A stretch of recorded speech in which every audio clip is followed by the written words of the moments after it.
morning.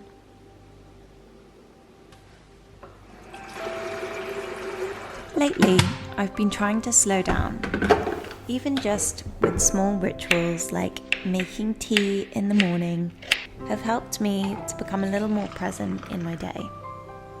I've been revisiting The Artist's Way again, and now we're on to week 5. One of the key practices is taking time to be still and to listen to yourself and your inner artist, or your artist child, I think Julia Cameron calls it. This morning I did a short meditation. I promise I didn't die here, this looks hilarious. And took some quiet moments of reflection for myself.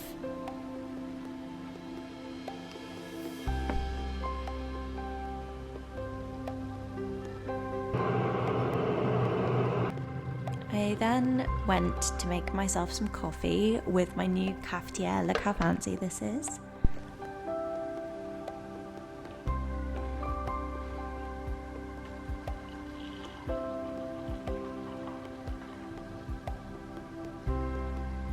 And I sat down to do my morning pages. The morning pages are a stream of consciousness, and they're designed to gradually loosen the grip on fixed opinions or short-sighted views. And I really do notice when I do and don't do the morning pages, because I think I feel a little grumpy if I haven't done them.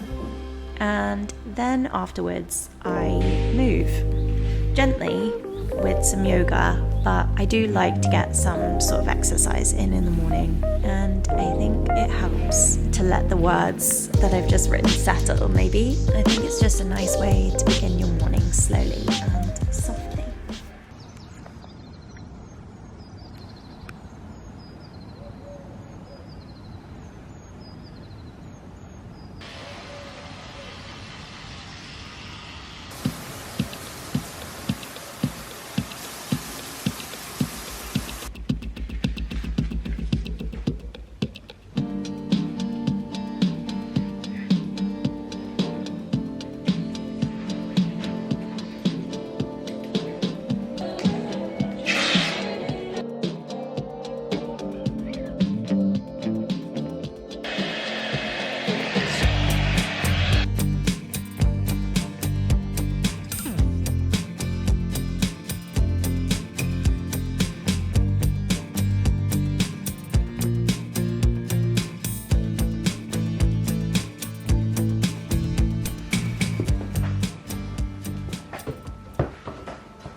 Good morning, ladies. Welcome to week 5 of The Artist's Way, recovering a sense of possibility.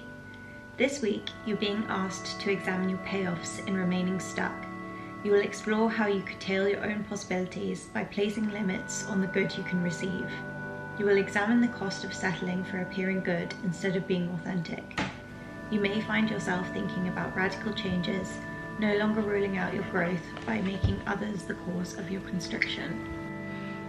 I feel like this really resonates with me at the moment already, even just like reading the opening paragraph, going off and trying to be an artist. It's not like a normal job that your parents can brag to their friends about, or you can tell people like, oh, I'm starting this position and in a year I'll be promoted to this or whatever. There's not the same sort of markers for success, and I'm finding that quite difficult. So I think that this week is going to be quite good for me in that sense.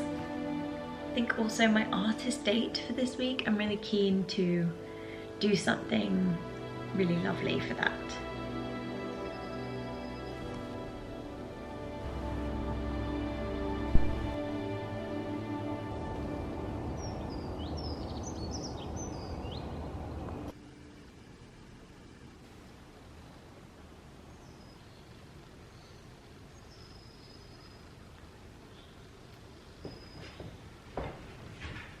I am currently on my way out of the house. I'm just in one of those moods where like I don't want to do any work. I have got so many commissions to do but I have like commission paralysis and I'm just feeling a bit crap today. Like I feel so tired, but I feel like I've got so much to do, but I haven't been doing it. I'll show you what I've done so far. I've done the beginnings of a sketch. So basically I done this already in oils the other day, but I'm doing it for the customer in watercolor. And it's looking good, but I don't know, today's like one of those days where working for myself, I wish I had a boss who could be like, Abby, just get to your desk, because I can't motivate myself today. So I'm going out for a walk. It is such a beautiful day in Edinburgh. It's like 21 degrees, which is unheard of. And I'm taking a sketchbook and I'm going to paint by the river. I'm gonna try not to feel guilty. I've made myself a second coffee. I've got it in my little takeaway mug. I feel like maybe I should have made an iced coffee because it's warm today, but we've gone hot, so we're just gonna have to, we've committed. Oh God, I don't even know where I'm going. Right, let's go.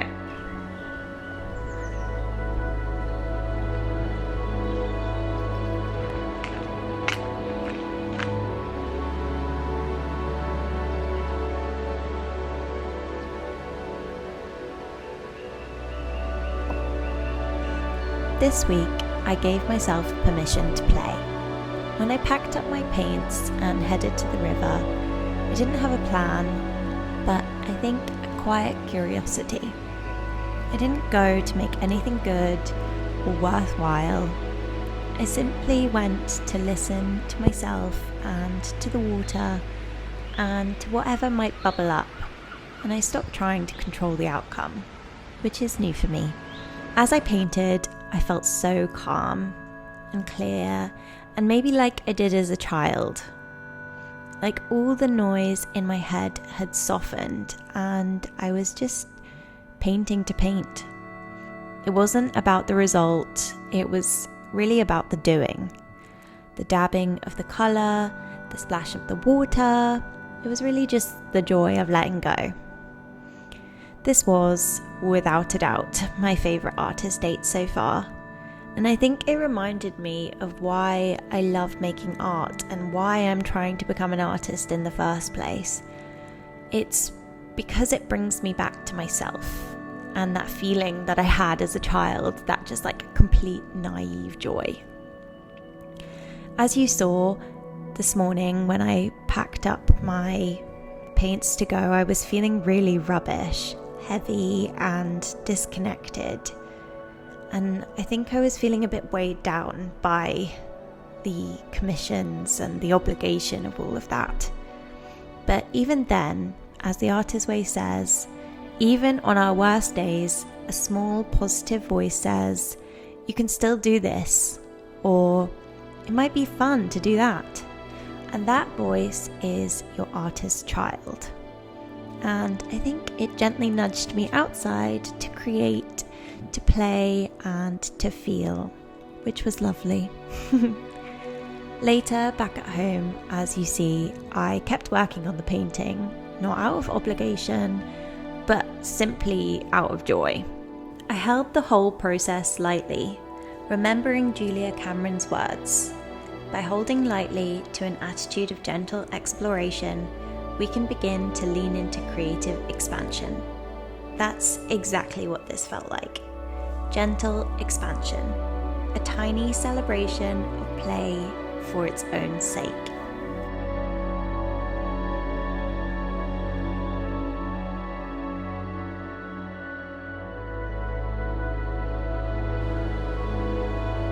It might seem odd or like it's quite a juvenile painting, but honestly, there is something so nice about doodling and creating a piece of art that doesn't have to be perfect, isn't for anybody, is like simply for me to play. I do need to keep reminding myself, like, the reason I want to be an artist is literally because I love art, and I think recently I've maybe forgotten that a little bit, and today was quite a nice reminder.